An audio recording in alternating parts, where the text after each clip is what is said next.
कहते हैं कलयुग में एक ही जीवित देवता हनुमान है। चैत्र शुक्ल पक्ष की नवमी पर राम जन्मे, पूर्णिमा पर हनुमान। भगवान हनुमान से जो सीखना चाहिए वह है निर्भय रहने की कला। हनुमान विश्वास के देवता हैं। विश्वास दोनों तरह से हो, परमात्मा पर भी, स्वयं पर भी, बाहर भी, भीतर भी। भरोसा ही एकमात्र ऐसी चीज है जो सूर को मुंह में रख लेने से लेकर समुद्र लांघने तक के काम करवा लेता है। इंसान के जीवन में तीन ही भाव होते हैं, पहला हर्ष, दूसरा शोक और तीसरा भय। हर्ष यानी सुखी, शोक यानी दुख, भय का मतलब डर।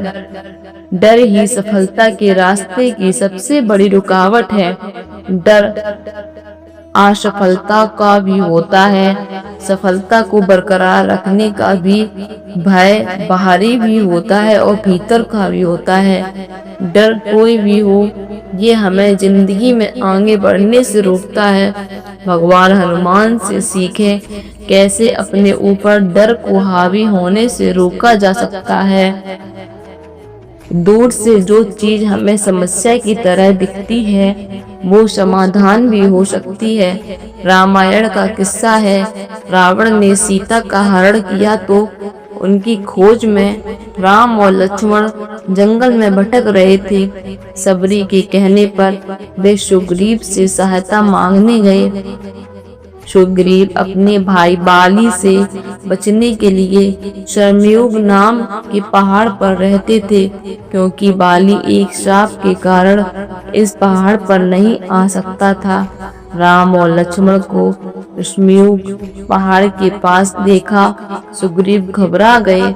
उन्हें लगा कि बाली खुद नहीं आ सकता तो उसने मुझे मारने के लिए योद्धा भेज दिए हैं। सुग्रीव ने हनुमान से कहा कि वो उनकी रक्षा करें। हनुमान ने जवाब दिया कि बिना ये समझे कि वो लोग कौन हैं, कोई फैसला नहीं करना चाहिए। पहले उनके पास जाकर ये पता करना चाहिए कि वे दोनों कौन हैं। हनुमान ने अपना रूप बदला और ब्राह्मण बनकर राम लक्ष्मण के पास पहुँचे। जब बात की तो उन्हें पता चला ये राम हैं जिनका नाम हनुमान दिन रात जपा करते हैं। वे दुश्मन नहीं हैं। सुग्रीव से मदद मांगने आए। दूर से जो समस्या दिख रही थी वो दरअसल समाधान थी। हनुमान सिखाते हैं किसी भी परिस्थिति से डरे नहीं, उसे समझने की कोशिश करें। हो सकता है वो आपके लिए मददगार साबित हो सकती है। डर को जीतने की कला में हनुमान निपुण हैं। कई घटनाएं हैं जिन्होंने उनके मन में भय पैदा करने की कोशिश की, लेकिन वे बुद्धि और शक्ति के बल पर उनको हरा कर आगे बढ़ गए।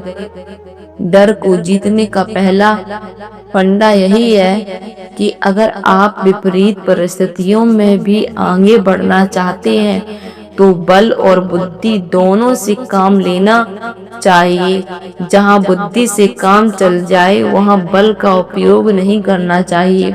रामचरितमानस के सुंदरकांड का प्रसंग है। सीता की खोज में समुद्र लांघ रहे हनुमान को बीच रास्ते में सुरक्षा नाम की राक्षसी ने रोक लिया।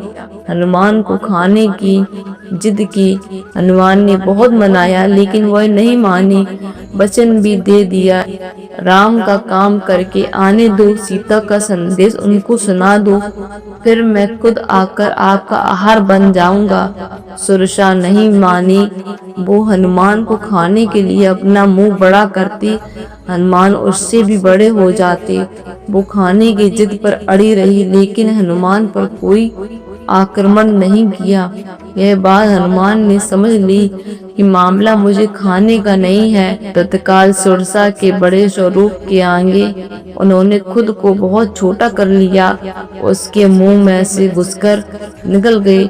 सुरसा खुश हो गई, आशीर्वाद दिया, लंका के लिए जाने दें। जहाँ मामला आत्मसम्मान का हो वहाँ बल नहीं बुद्धि का इस्तेमाल करना चाहिए, ये हनुमान ने सिखाया है। बड़े लक्ष्य को पाने के लिए अगर आप कहीं झुकना भी पड़े तो झुक जाइए।